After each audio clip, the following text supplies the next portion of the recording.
Ladies and gentlemen, welcome back to another episode of Merrick Plus. On today's podcast, we have Jacob, the bodybuilding posing coach, and I decided to have him on today because, well, we kind of organically met at our local gym here in Orlando, Florida, and just sort of, I guess, we became acquaintances from there, man. But I'm happy to have you on today. Before we get into posing specifically, which I know nothing about, this is why I want to have you on to talk to somebody who actually is a professional in that field. Let's talk about you, man. So, where are you from originally? Because we've never had like a actual conversation about life in general. It's always been like bodybuilding, working out, things of that sort. So, where are you from? So I'm actually originally from Wisconsin, lived there all my life. Different towns within basically the same county. Went to the same school for my entire school career. Um, Graduated in like 2015-ish. And then, yeah, I lived there for 24 years of my life. And then me and my wife made the plunge to move down here, but literally about a year ago. Like February 28th will be 1 year here. And it seems like we moved here like 3 months ago. So, February So, 28th is when you moved to where you're at now, right? yeah, to here. Wow. So how was it like growing up in Wisconsin for 24 years? Geez, it's like a complete different like change of weather, right? One of the reasons why we moved down here. um, I always tell people, I'm like, think of Wisconsin as you'll get every single season in 1 week. Dude.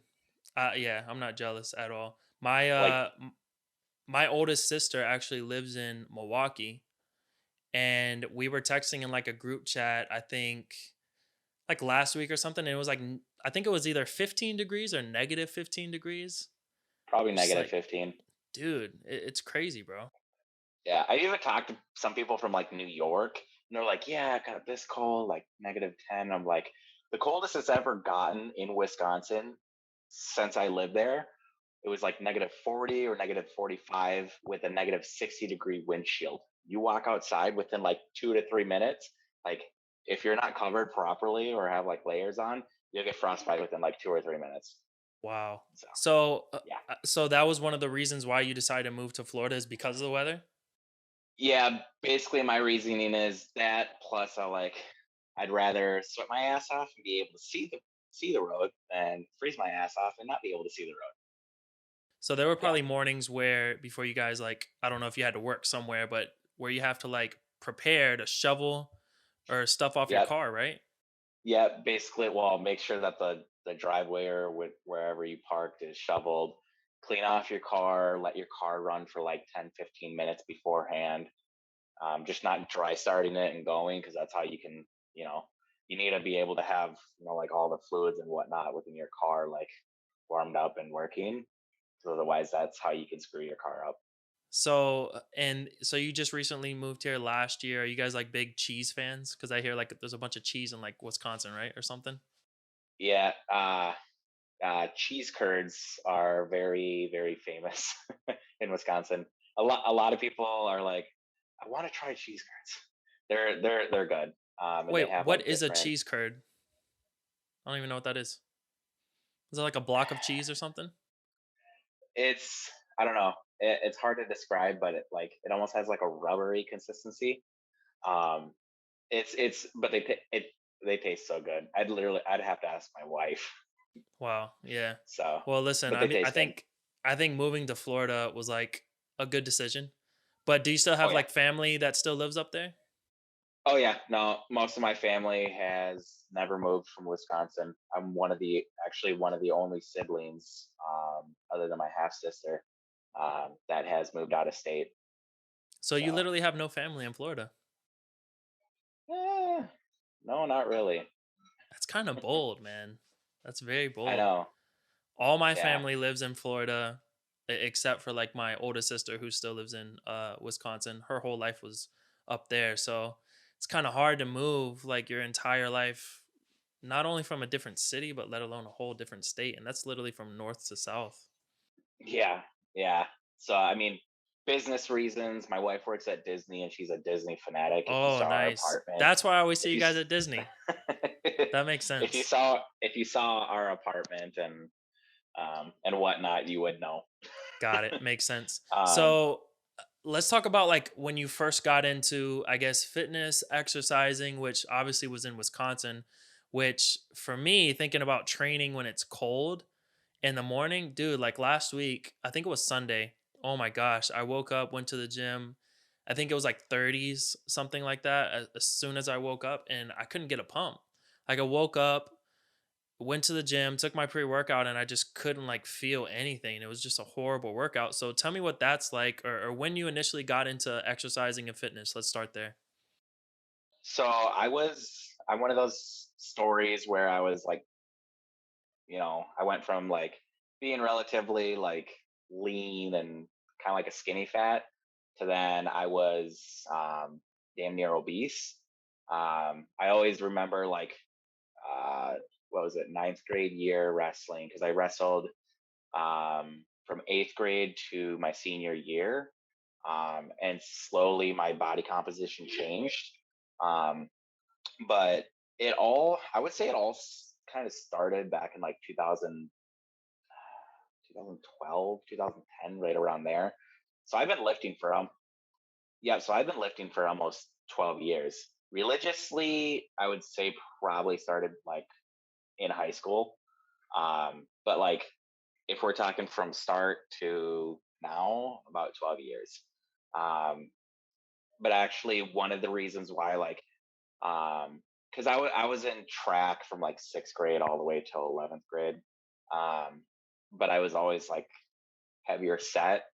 Um, but I mean, I would say like wrestling is probably what really got me and pushed me into like um, being fit. Um, and then I was in the military for 3 years. So junior year to senior year, that's basically when everything was put into overdrive. And then I'm like, okay, I now I have a reason of why I have to stay in shape. Right, of course. So, Let's talk about the wrestling for a second. So I'm a big like WWE fan. Like I grew up watching it like religiously, me and my older brother. So like every time oh yeah. Roar or Monday Night Wars were on Raw, WCW. So tell me what that's like actually like, cuz I think the only wrestlers that I know of that's in sports entertainment from back in the day were like Brock Lesnar, Bobby Yep. Lashley, like actual like wrestlers, and then of course Kurt Angle. So how was that like going through wrestling? How far did you make it, and how did that transition into fitness? So, of course, when you wrestle, you got to make sure you stay up with like conditioning, weightlifting, and whatnot. So that I mean, that kind of really pushed me, started everything for me. Um, I would say where I kind of like knew I needed to like change myself, and then kind of working into everything else. I always refer back to this one picture where I had won the match, but I felt like I lost because I use that as kind of like from here to now, right? Like no muscle. I actually remember that year I got taped. That was my freshman year. I was 170 pounds at 27% body fat, and I'm 236 right now. Yeah, So yeah. I feel like I'm at like 27% body fat right now, man. Honestly. I have no idea what I'm at. I'm probably gonna get a DEXA scan here soon, but that's besides the fact. Um, but yeah, no, and still, like hard work in me and whatnot. So I'm super grateful for it. I um, started from like losing regularly to, of course, getting better over time. The best placing I ever got was my senior year, and I placed third at regionals. I got pinned in that match. I got pinned in like 40 seconds. Oh wow. Jeez. So then But after you yeah, after you wrestled, I guess when did you start like bodybuilding? Cuz obviously I see you at the gym. Your training style is, I guess I would assume it's a little bit different than a wrestler. So tell me about that transition, like what got you into like actual bodybuilding initially? yeah. So I actually competed in my first show in 2016. So of What course made you had you base. let's stop right there. Sorry to interrupt, but what made you decide to compete? Because where I'm at right now, like I want to compete. It's just I don't know if I can like mentally do it. So 2016, your So first competition, what got you into that? yeah, so 2016, of course, I was still in the military, so I was able to prep through being in the military. Oh Let my that be gosh. known. It sucked. Jeez. Still trying to maintain like cardiovascular. So I had to work around that. Um, but it kind of stems back to wrestling, right? So like I'd always, like you're wanting to do better, so you're watching motivational videos and whatever on YouTube. And at that time, like it's going between like wrestling and it's going between bodybuilding and whatnot. And like I was always interested in bodybuilding. I thought it was always cool. And then my senior year, my old coach, um, he I actually graduated with his sister, right? And she got me in contact with him, and then the rest is history.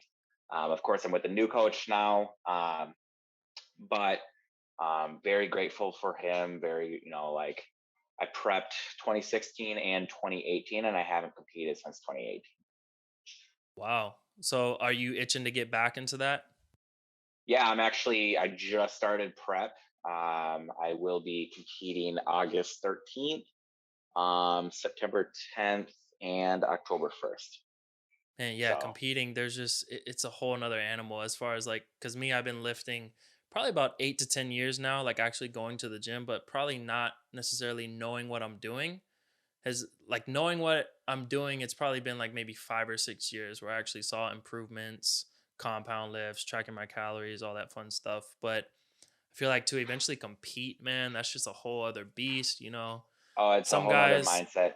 yeah, some guys will even compete naturally, and then so you got to determine: do you want to do it naturally? Do you want to take steroids? And then on top of that, you got to hire a coach. And then what you specialize in, posing, which I feel like you can get the nutrition down, the training down, but if you don't have that posing on top, it's like everything could Oh come yeah, crashing down at competition. it's it's like you're almost there, but the reason why you're not there is literally because your posing is holding you back, right? So I always tell people like you're gonna be with your prep coach for however many shows, however many seasons. You might need like one or two brush up sessions per like season just to make sure you're on track, or a few sessions here and there. But like I always try to recommend like work with me or any of our coaches with Coach by Flow for like this block of time. Get everything down off season, right? Because the more time you have, the better you're going to grasp something. My big thing is people are always like waiting till the last second. Well, when you're waiting till the last second, most people don't know what prep brain is, but it's literally like everybody pisses you off. Every little thing that somebody's like, you would want to punch somebody if they were clicking a pen. I've you heard you about for prep brain. Oh yeah, you forget like everything, and it doesn't help that like my memory is already shit. But like people already like it's bad because like your ability to grasp cues is like non-existent.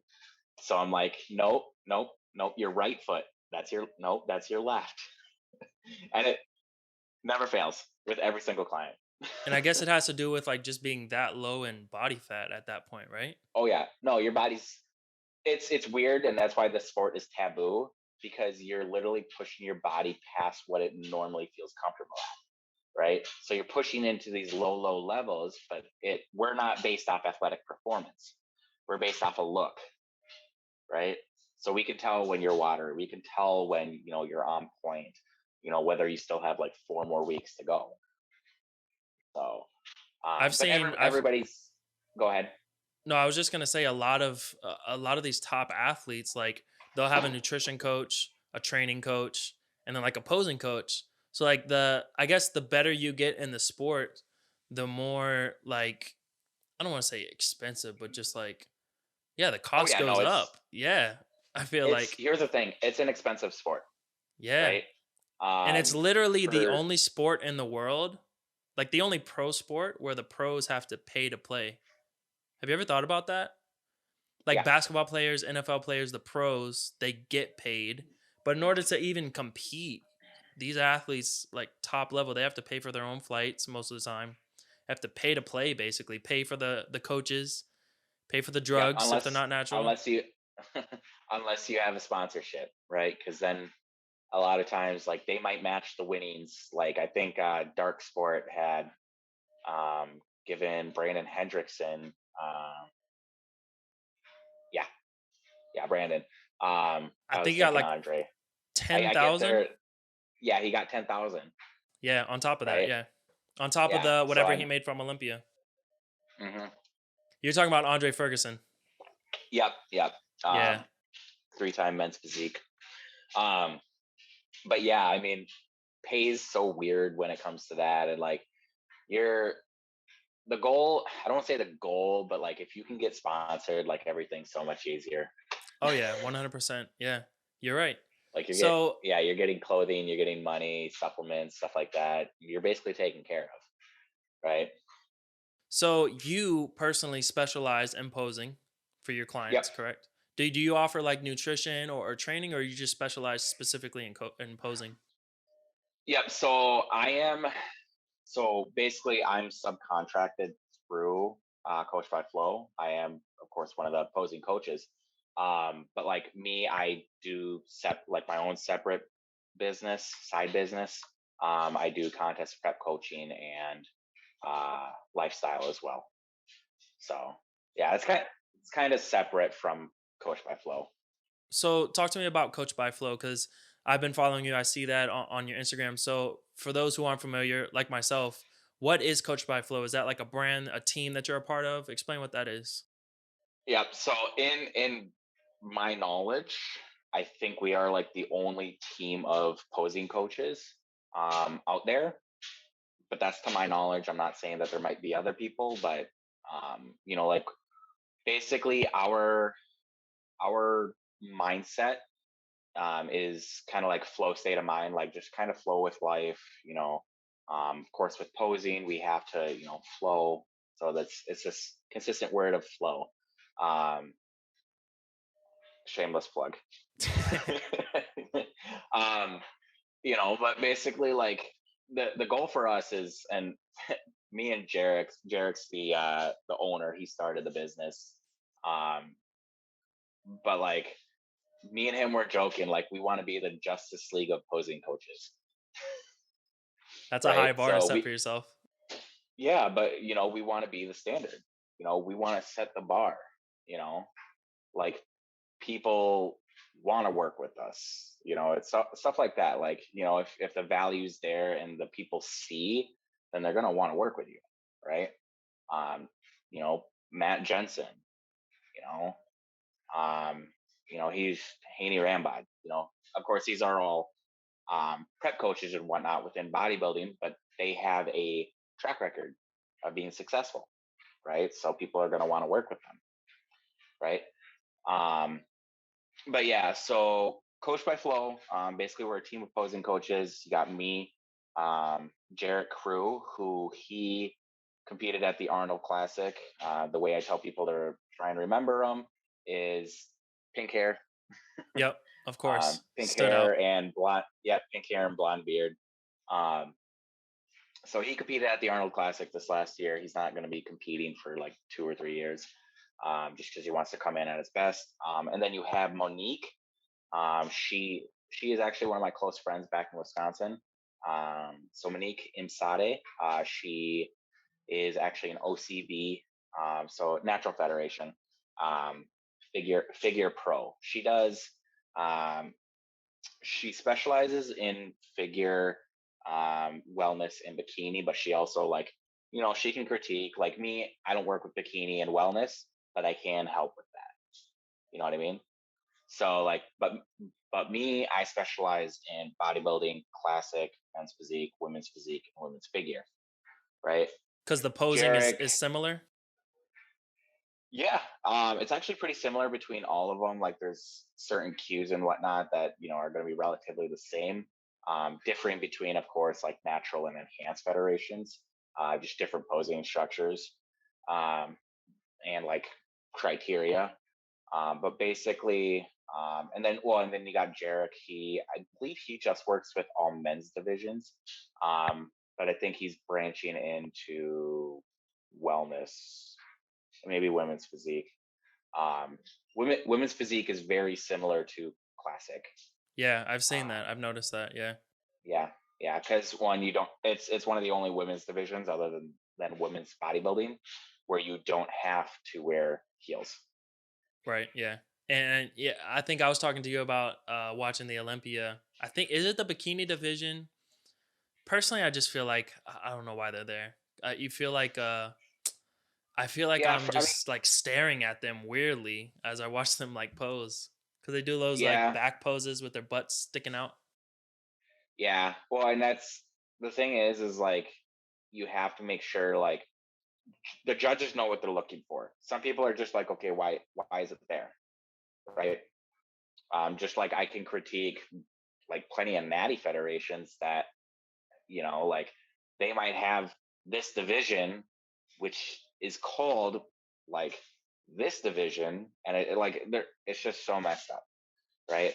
Like just doing these weird divisions and whatnot, but um, yeah, it's I don't know. Like so many people were against wellness coming in, but now we notice like, hey, it's a necessary thing because I mean, look at like Yarishna, people, you know, people like her and whatnot. Like it's I don't want to say it's essential, but there's a market for it. There's always a market for everything, right?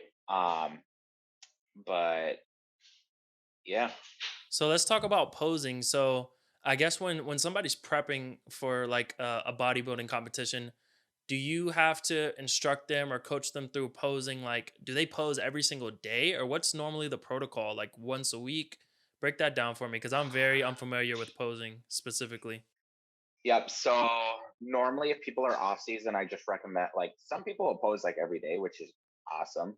But normally, if you're off season, like my marker and when you should start to push things up as far as frequency is normally like 4 months out.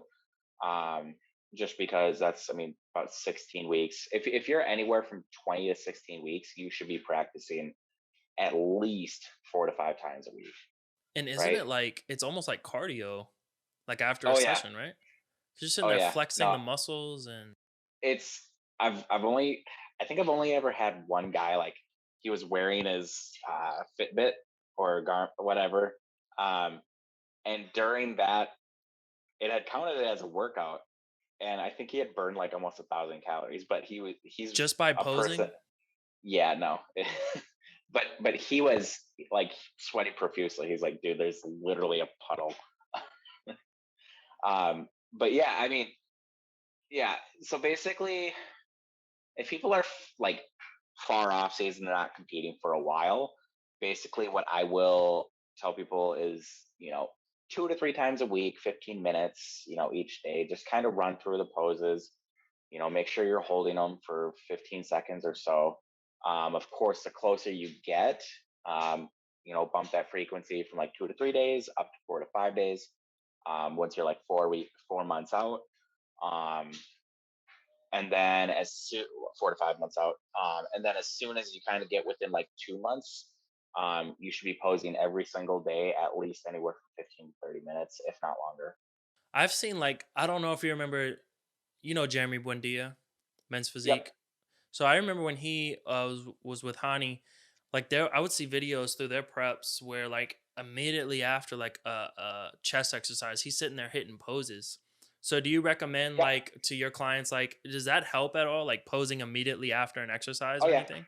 It Yep. does? So basically, and I mean, it's pretty noticeable, but I pose like damn near every day after my workout, and I try to document things. But as far as like um, working out and then hitting your poses in between sets, not only will you have a pump, but it's gonna elicit a little bit more mind muscle connection, right? So then you're able to like because before we go out on stage, because we're doing all this manipulation with like sodium and water and stuff like that, and carbs and whatnot, and then right before we go up on stage, we're trying to fill out. We're trying to rush that blood into the muscle, have the whichever little fat is left or the skin. have that muscle push out. So that's where you get like people who look like they have a pump up on stage, right? They don't look watery or anything like that, but the muscle looks like it's popping at you. Also, why we, use tan, because it makes the lines pop out more. Um, but yeah, I mean, I always recommend it to competitors. I always recommend it to just people wanting to get better mind muscle connection. Like if I'm doing, like a chest movement and then I go to hit a most muscular afterwards just to flex the chest, keep it, hard, keep it contracted and whatnot. What is a Um, most muscular? then Is that where you just go like this, like flex forward? Yeah, well, there's like three. You got hands on hip, and then basically you're flexing everything forward. You got hands clasped, where you're like this, and then you're flexing, and then you also got the crab. Um, so just think of people like stepping to the side and then going like this, right? So think of like Lou Ferrigno, Yeah. in like the original Hulk, Yep. right? So Just the most basic um, pose. Or for like a front, what's this one called? The front double bicep or something? yeah, front Yeah. double. Then you got it from the rear, as well, and yeah, there's certain poses for certain divisions. Some of them carry Yeah. over, but Yeah, I remember in the open division at this past Olympia, I think the guy's name was Justin. I think it was Justin. He was like, it started with a J or something, but I remember vividly because the commentators were talking about him how as he was posing, he was sweating a lot. So I guess is it true like when you're competing or when you're on stage and you're sweating, that's normally like a bad sign for the judges, right? I would say that's probably actually more of an issue with hand. Oh, Um, okay. but also, I mean, it's bound to happen. Like if you have a very like that's why Protan is such a good company. Um, but just because I mean, their stuff is top quality, right? A lot of times you don't really have sweat streaks or anything like that. Um, but people do sweat, right? Some people sweat profusely. Okay, what happens when you get water or whatever on tan? It's a run, right? But also, this is one of the reasons why I tell people to pose at like 85%, right? So if we can basically put your ooh, excuse me. If we can put your body into what I call like a biomechanical advantage, right? Basically having the muscle flex without you having to try, right? So if we can do that, then you don't have to work as hard, right? Which is always a benefit. So then like you're not there. You'll see people up on stage where they're just like they're shaking, Yeah. right? I've seen that. And Or I hear like the their judges leg will like start to saying go or the twitching. judges say like they have like a film of water on their skin or they're retaining water or something. And I'm thinking to myself, Well, like, how do they that's see that?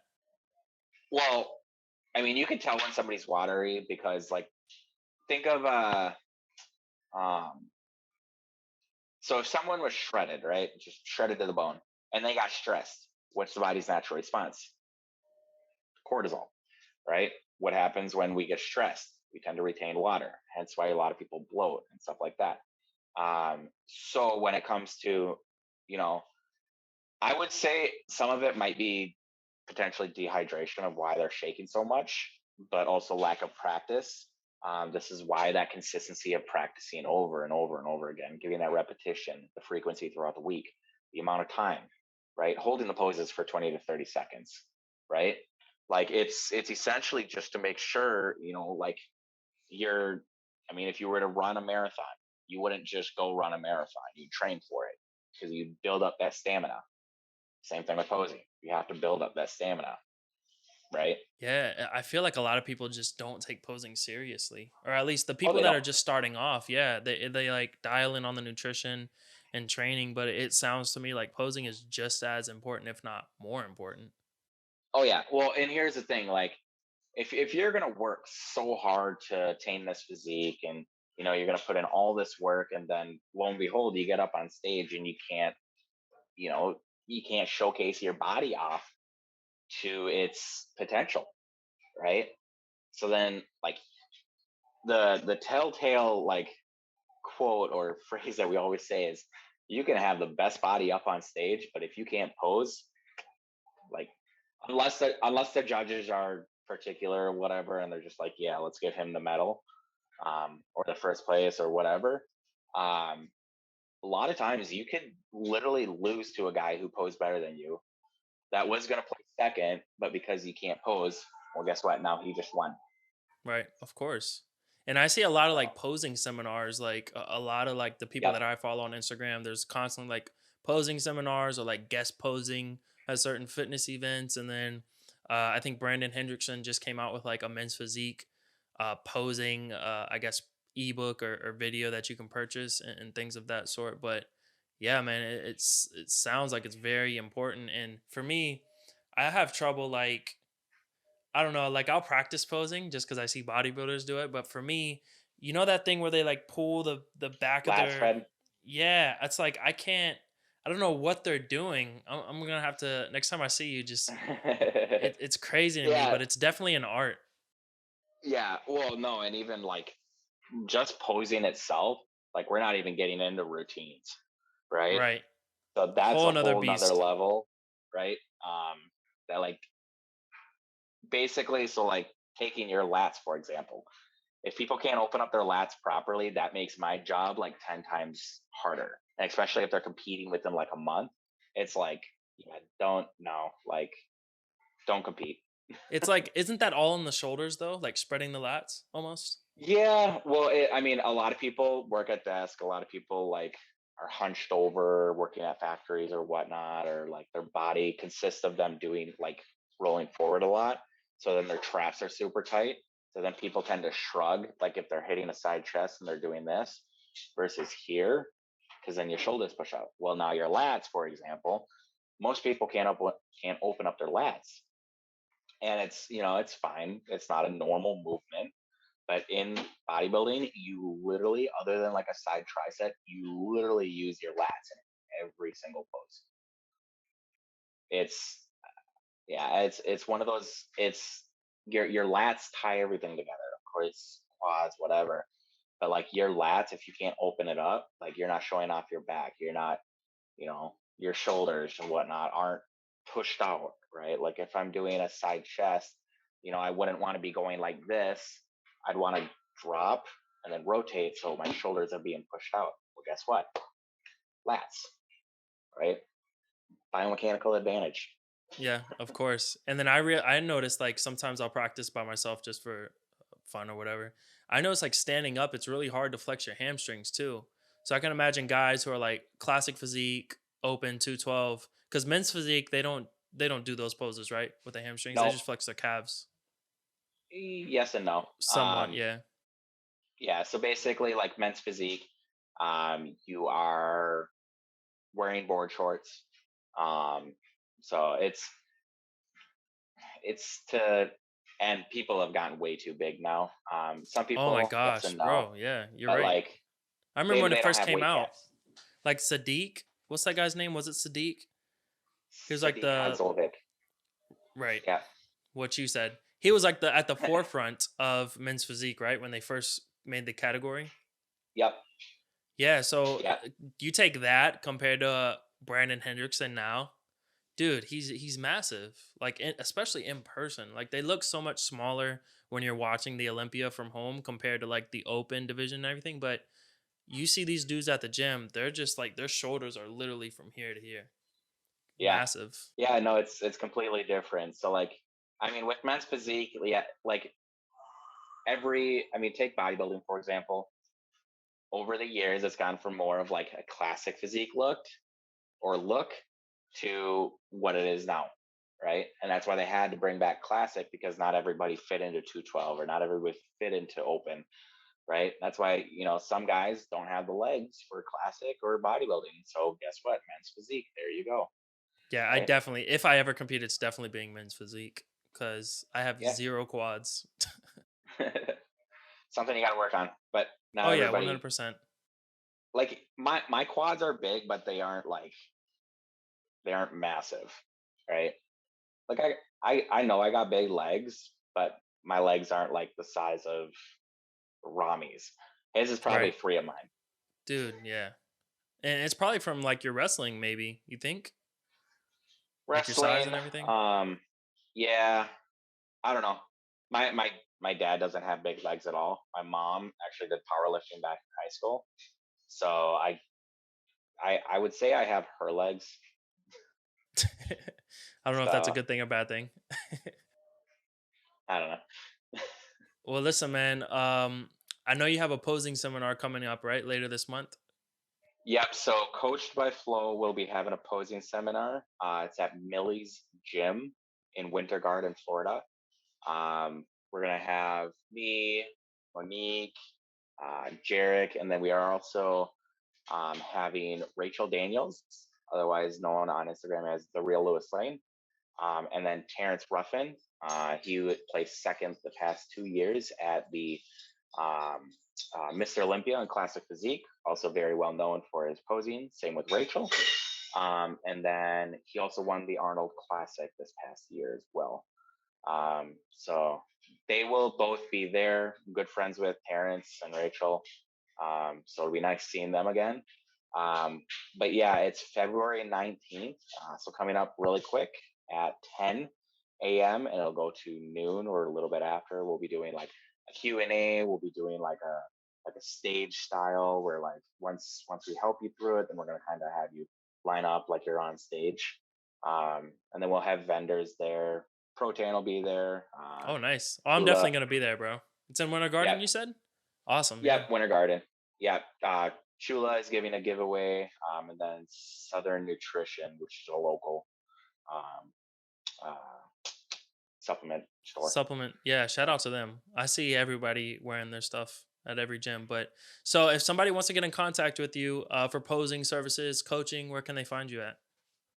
So the actual business page for Coach by Flow is, of course, just at Coached by Flow. But mine is Coached by Flow. Period. JP. On Instagram. Yep. Perfect. So anybody who's watching this or listening, if you're interested in prep coaching, nutrition training, posing specifically, make sure you follow JP at coachbyflow.jp. Yep. Posing. So Coached by Flow. Period. JP. Perfect. Posing seminar coming up later this month. I'm definitely going to go and check it out because I think it's interesting, man. Posing at the end of the day for me it is an art. Bodybuilding itself is an art, but I think, like you said, posing, having an actual routine. Like when you Oh say yeah. routine, I think of like people like Kai Green, where they have like this Yep. beautiful One of the music best. and they're just like using their muscles pop a certain way while also like staying on beat. So you have to almost have like a sense of rhythm as well. Oh yeah. Yeah. I mean, Yeah, man. I would say I'm not at the elite level. Like I wouldn't compare myself to like Terrence, Rachel, or Jarek. We do all have our own style per se. Um, but like you got people like Kai Green and Rachel. In my mind, they are like as far as posers from what I've seen, they have some of the best mind muscle or body awareness when it comes to just posing. Just the speed and the accuracy that they can hit their poses. And they, of course, everybody has their own style, right? So, yeah, Well, I want to thank you for coming on, man. I really appreciate you for joining us today. It looks like my camera didn't overheat this time, which I'm thankful for. Do you have anything else you want to plug or promote? I know you have your um, Instagram, but anything else? well, I guess for Coach by Flow, we're trying to get rid of all merchandise. It's you can find the link in both the business page and my bio. But we're having a 50% off sale just to try and get rid of whatever. And then, yeah, Well, everybody who's listening, watching, like, comment, subscribe this video. I'm trying to hit a lot of subscribers by the end of this month. Thanks again for JP joining me on this episode, man. yep, And thanks for no everybody problem. for tuning in, man. Thank you. Awesome. Peace.